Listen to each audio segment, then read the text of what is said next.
پانچوں ٹائم کی نماز اپنے وقت کے اوپر فرض ہے. نماز آپ کو ٹائم سے پڑھنا ہے، نماز کسی حال میں معاف نہیں ہے. اللہ کے پیارے نبی اپنی وفات کے پہلے اپنی امت کو وصیت کر کے جاتے ہیں، الصلاۃ الصلاۃ وما ملکت ایمانکم، اے میری امت کے لوگوں نماز کی پابندی کرتے رہنا، نماز کا خیال کرتے رہنا. وہ نماز جو نبی کی آنکھوں کی ٹھنڈک تھی، اور اللہ کے پیارے نبی فرمایا کرتے تھے جو علت قرۃ عینی فی الصلاۃ، نماز میری آنکھوں کی ٹھنڈک ہے. آج ہمارا نوجوان اس نماز سے آج پانچوں ٹائم کی اذان میں بار بار مؤذن یہ صدائیں دیتا ہے، حی علی الفلاح، آ جاؤ کامیابی کی طرف، حی علی الصلاح، آ جاؤ نماز کی طرف. ہمارا نوجوان نماز کے ٹائم اپنے کاروبار میں لگا ہے، نماز کے ٹائم میں آج IPL کا میچ دیکھ رہا ہے، نماز کے ٹائم دنیا داری میں لگا ہے. اس کی زندگی میں تمام چیزوں کے لیے شیڈول ہے، نماز کا کوئی شیڈول نہیں. اسی لیے اللہ قرآن میں اپنے متقی بندوں کی پہچان بیان کرتے ہوئے فرماتا ہے، رجال لا تلہیہم تجارت ولا بیع عن ذکر اللہ واقام الصلاۃ وایتاء الزکاۃ یخافون یوما تتقلب فیہ القلوب والابصار.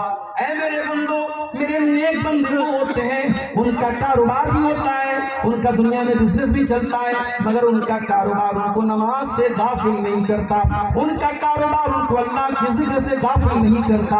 وہ قیامت کے دن سے ڈرتے ہیں، وہ اللہ کے سامنے حساب دینے سے ڈرتے ہیں. آج ہمیں سے بہت سارے نوجوان عشق اور محبت کے چکر میں پھنسے ہیں، عشق اور محبت کے چکر نوجوان لڑکوں اور لڑکیوں کو برباد کیے. یاد رکھو میرے پیارے ساتھیوں، ہمارے دین میں پیار اور محبت کے نام پر یہ جو زناکاری اور بدکاری کا راستہ اپنایا جا رہا ہے، ہمارے دین میں اس کی کوئی اجازت نہیں ہے. ہمارے دین میں اس بات کی قطعی اجازت نہیں ہے کہ لڑکیاں اپنی تصویروں کو سوشل میڈیا پر عام کریں اور لڑکے ان کے سوشل میڈیا پر ان کی تصویریں دیکھ کر کے ان سے عشق اور محبت کا اظہار کریں. واللہ یہ اسلام نہیں ہے، یہ ایمان نہیں ہے، یہ ایمان کی غیرت سے پتہ نہیں. اسلام تو ایک ہی محبت کی بات کرتا ہے، وہ محبت جو نکاح کے ذریعے جنم لیتی ہے، وہ محبت جو حلال ہوتی ہے، وہ محبت جو گواہوں کی موجودگی میں اللہ اور اس کے رسول کے شریعت کے مطابق ہوتی ہے، وہ محبت نکاح کے ذریعے وجود میں آتی ہے. قرآن اس محبت کو محبت کہتا ہے. وَمِنْ آيَاتِهِ أَنْ خَلَقَ لَكُم مِّنْ أَنفُسِكُمْ أَزْوَاجًا لِتَسْكُنُوا إِلَيْهَا وَجَعَلَ بَيْنَكُم مَّوَدَّةً وَرَحْمَةً. میرے بندو، اللہ کی بہت بڑی نشانی یہ بھی ہے کہ اس نے تمہارے لیے تمہاری بیویوں کو بنایا تاکہ تم ان سے سکون حاصل کرو، اور اللہ نے میاں بیوی کے بیچ میں محبت پیدا کر دی، رحمت پیدا کر دی. بوڑھے ہو جاتے ہیں میاں بیوی مگر محبت ختم نہیں ہوتی. 70 سال کا بوڑھا بھی اس کی بڑھیا رخصت ہو جائے، اس کے آنسو نہیں تھمتے، اس کو راتوں کو نیند نہیں آتی. اللہ، یہ محبت کیسی محبت ہے! اب تو کوئی اٹریکشن بھی نہیں ہے، اب تو کوئی جسمانی تعلق بھی نہیں ہے، بڑھاپے کی محبت اللہ تعالیٰ نے یہ محبت پیدا کی ہے. میرے پیارے ساتھیوں، محبت وہ نہیں ہے جو پارکوں میں، جو ریسٹورنٹس میں، جو حرام کے اڈوں پر پائی جا رہی ہے. یہ واللہ یہ زناکاری اور بدکاری ہے جس کی طرف ہمارے نوجوان راغب ہیں. اور اس محبت کو بند کرنے کا راستہ کیا ہے؟ یہ حرام محبت کو ختم کرنے کا راستہ کیا ہے؟ کہ جائز اور حلال محبت کے راستوں کو آسان کیا جائے، نکاح کو آسان کیا جائے. آج افسوس کی بات ہے، سدھارتھ نگر کے اطراف کا اور نیپال کی بارڈر کے قریب کا یہ علاقہ جب بڑی تعداد میں ہمارے جماعت اہل حدیث کے افراد بستے ہیں اور سینکڑوں پروگرام ہر سال ہوتے ہیں، آج بھی ان علاقوں اور بستیوں میں بڑے دھڑلے سے جہیز لیا جا رہا ہے، بڑے دھڑلے سے بارات کا سسٹم جاری ہے، بڑے دھڑلے سے رسم و رواج کے تمام وہ جو ہے پریشانیاں اور رسم و رواج کے وہ تمام بوجھ اور تمام زنجیریں جنہوں نے لوگوں کو جینا حرام کر کے رکھا ہے، وہ آج جاری اور ساری ہے. ایک غریب انسان جس کے گھر میں 2-4 بیٹیاں ہوں، وہ غریب انسان بیچارہ یہی سوچ سوچ کر کے وقت کے پہلے بوڑھا ہو جاتا ہے، ان بیٹیوں کے جہیز کا انتظام کیسے کروں، ان بیٹیوں کی شادی کے موقع پر باراتیوں کو کھلانے کا انتظام کیا کروں. اور آج امت کی زکوٰۃ کی ایک بڑی رقم ان باراتیوں کے کھانے اور بیٹیوں کی شادی پر ہونے والے خرچ میں صرف ہو رہی ہے. میرے پیارے ساتھیوں، ہمیں اپنے گریبانوں میں جھانکنے کی ضرورت ہے، ہمیں اپنے گریبانوں میں جھانکنے کی ضرورت ہے. امت کی کتنی بیٹیاں اس جہیز کی بلی چڑھ گئی، امت کی کتنی بیٹیوں نے خودکشی کر لی، امت کی کتنی بیٹیاں زناکاری کے راستے پر چلی گئی انہی رسم و رواج کی وجہ سے.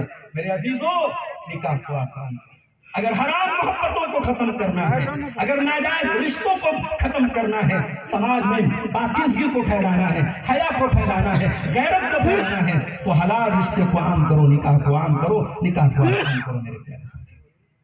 ہمارے نوجوانوں میں ایک اور مسئلہ ہم بڑی شدت سے دیکھ رہے ہیں، بڑی تیزی سے نشے کا رجحان بڑھ رہا ہے، اور آپ کو جان کر کے حیرت ہوگی کہ اب ہمارا نوجوان نشے کے اندر بھی طرح طرح کے نئے نئے راستے اپنا رہا ہے۔ کبھی کوئی زمانہ تھا لوگ شراب پیتے تھے، کوئی زمانہ تھا کہ لوگ نشے کی کوئی خاص شکل اپناتے تھے، اب آپ کو حیرت ہوگی ایسی ایسی چیزوں کے ذریعے نشہ کیا جا رہا ہے آپ کے تصور کے باہر کی چیز۔ بعض علاقوں میں بتایا کہ بدن پہ درد وغیرہ میں لگانے والے کچھ بام ہوتے ہیں، جیسے زنڈو بام ہوتا ہے، آیوڈکس ہوتا ہے، اس طریقے کے بام اور اس طریقے کی دواؤں کو یہ نشہ خور نشہ بنا کے استعمال کرتے ہیں، اس کو بریڈ پہ لگا کے کھاتے ہیں۔ سائیکل اور موٹر سائیکل کے پنچر بنانے والا جو سولیشن ہوتا ہے، جو اس میں میٹیریل لگایا جاتا ہے، اس کو بطور نشہ استعمال کرتے ہیں۔ کھانسی کے جو کف سیرپ ہوتے ہیں دواخانوں سے، ان کو لے کر کے نشے کے طور پر استعمال کرتے ہیں۔ امت کا ایک بڑا طبقہ نشہ خوری میں مبتلا ہے، ڈرگس کا شکار ہے، اور اس طریقے کی چیزیں اس کے شریر کو کھوکھلا کرتی ہیں۔ میرے نوجوانوں، ارے نشہ ہی اگر اپنانا ہے، اللہ اور اس کے رسول کی محبت کا نشہ اپنا لو، اسلام کے لیے جینے کا نشہ اپنا لو۔ وہ نشہ جو صحابہ کرام کے اندر تھا، اللہ کی رضا کا نشہ تھا، اللہ کی محبت کا نشہ تھا، اللہ کی راہ میں قربانی کا نشہ تھا۔ من المؤمنین رجال صدقوا ما عاهدوا الله علیہ ومنهم من قضى نحبه ومنهم من ينتظر وما بدلوا تبدیلا۔ اللہ کے وہ نیک بندے تھے جو اللہ کی راہ میں شہادت کا انتظار کیا کرتے تھے۔